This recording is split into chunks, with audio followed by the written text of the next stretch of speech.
All right, today we're talking about the chord melody style. Nightingale sang in Berkeley Square is our musical material. Lovely tune. We're in 3 flats, which is the key of E flats.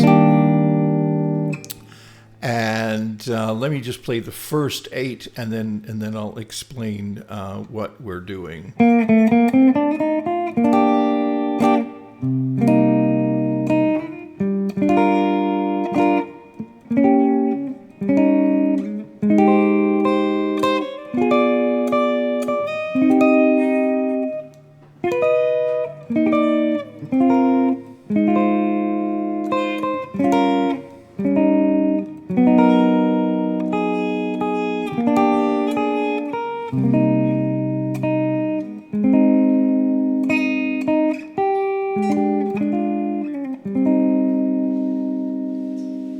So, to begin with, we have an E flat major 7 chord. I'm just abbreviating it so it looks like this. It's nice and quick to change. Then we're going to the 6 chord, in this case, the minor chord. And I'm just barring this. Part of the reason I'm barring it is so that I have this guide finger to this G minor 7 chord here.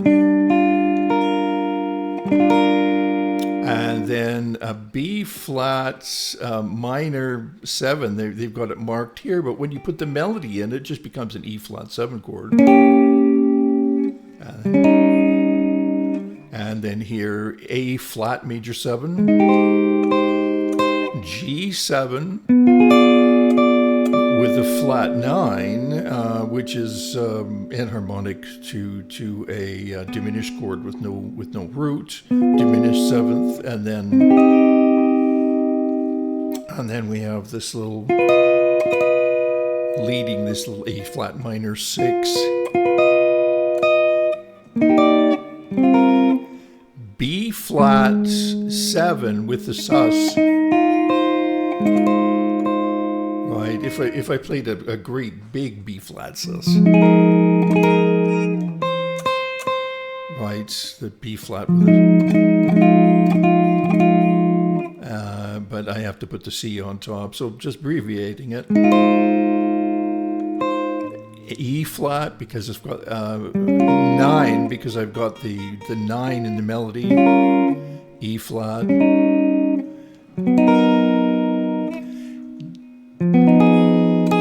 D flat 9 with the 9 in the melody again.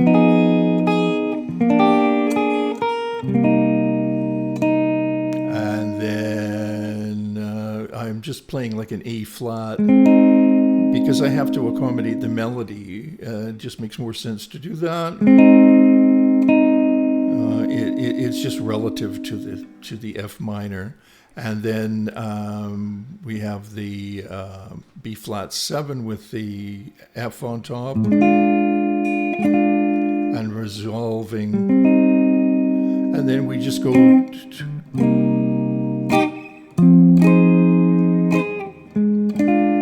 1-6-2-5 chord progression from there. So that's easy. So that repeats twice, and then we get to the second ending. We have the E flat 6 resolution, and then an A minor to a D7. So that A minor to the D7 it tells you that we're doing a 2-5 to the key of G, and that's exactly what we're doing. So 2.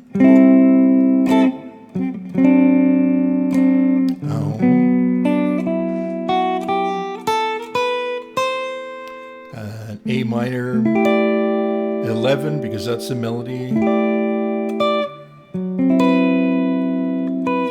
B minor, that diminished form of the diminished. Remember that I'm choosing the voicings that I'm using because I'm trying to keep the melody on top. And then A minor abbreviation, and then D7 there's other voicings I could use. 1 and 2 and 3 and 4 and 1, 2 and 3, and then B minor, E diminished with the G on top, and then the 2, 5, 2, and we're back to the beginning.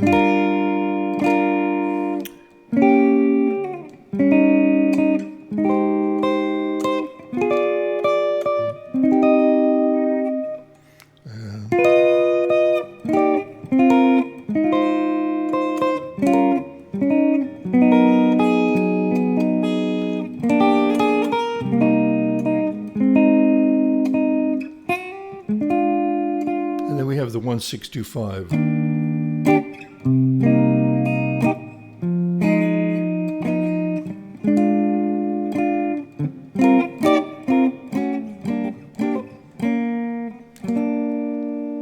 Yeah, something like that.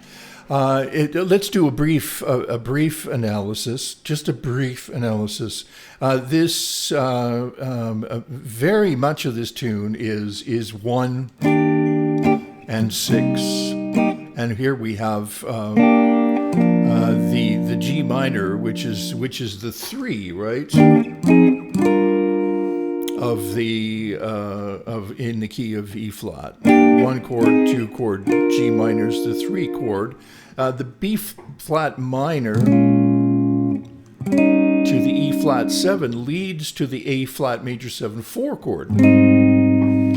And then we have this movement to the G7, which is really cool.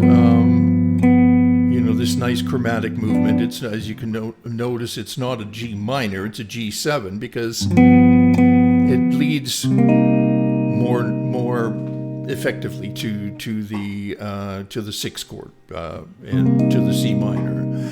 And the A flat minor 6 would have to be considered a 4 minor. And then the 1 chord and the 5 chord, and then the E flat leading to a 2, 5, 2, or we could look at that as the 3 of E flat, and then the 6 chord, and then the 2, and the 1, 6, 2.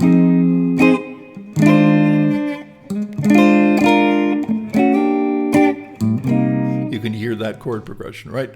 And then 2, 5 to G. 1, 6, 2, 5, 3, passing diminished, 2, 5, 1, 6, 2, 5, 3, and diminished, and then 2, 5 to the back to the 1, right? So I think that might help you when learning something like this. I would advise you to, probably a really good idea would be just to comp your way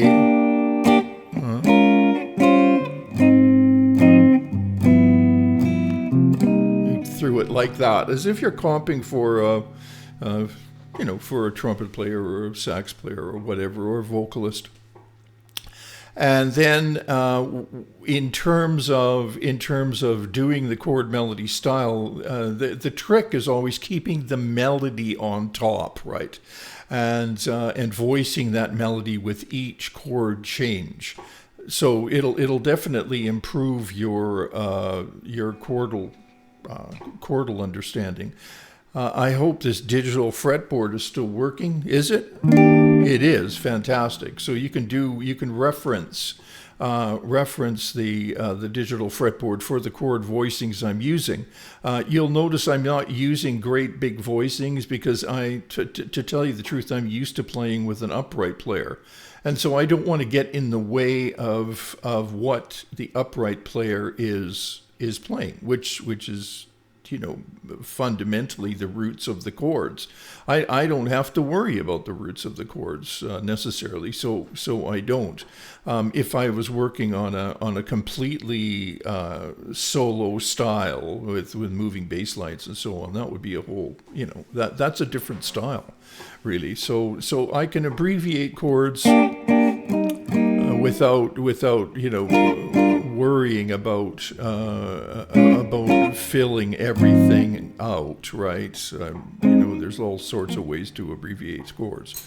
Okay, that's it for today. A Nightingale sang in Berkeley Square. I hope this is a help to you. I hope you might learn a couple of new chords and whatever. And do your own analysis. Take a look at what's here and have fun with that. Thanks a lot. See you.